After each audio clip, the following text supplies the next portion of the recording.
School's Chancellor Melissa Aviles-Ramos introduced new programs in East Harlem, her first signature announcement in her first 6 months on the job. But just before she took the stage, the headline was stolen by one out of Washington. Education reporter Doug Williams has that story.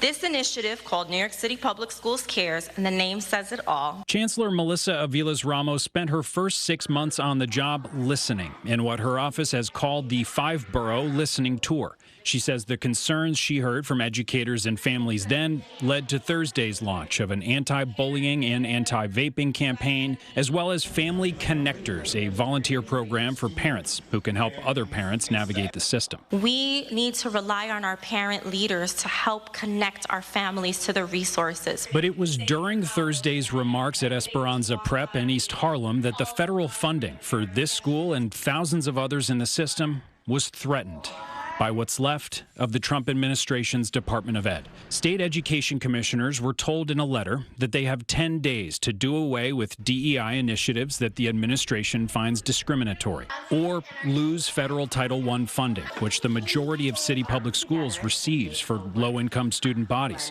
I try to ask the chancellor about it, considering the school we're standing in is one of them. The Trump administration sent a memo to state education officials across the country to comply with DEI practices. Doug, on topic.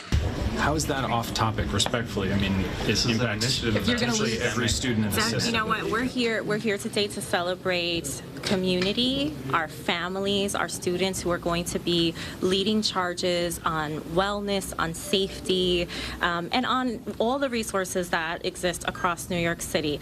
Diversity is a superpower here in New York City. We are always going to honor that. We are always going to make sure that we are serving every single child and family in New York City. If you have 60% students receiving free or reduced price lunch, you qualify as a Title I school, and the citywide average is above 70. Really hard to overstate how massive a cut that would be.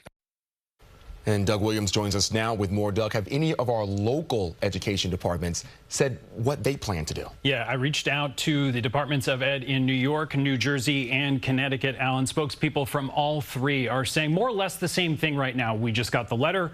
We're reviewing it, and we will respond in due course. So if a state doesn't comply and then they lose the funding, what do the financials look like? It's complicated, and it's a massive amount of money, but also in the grand scheme of things, not that massive amount of money. And I'll explain. The city gets roughly $700 million for Title I schools each year. That's now at risk. But remember, federal money makes up, in most cases, less than 10% of education budgets across the country, which are mostly funded at the local and state level. So that will mean even more pressures on Governor Hochul's budget here for city schools, where there were already concerns about state cuts that may be coming.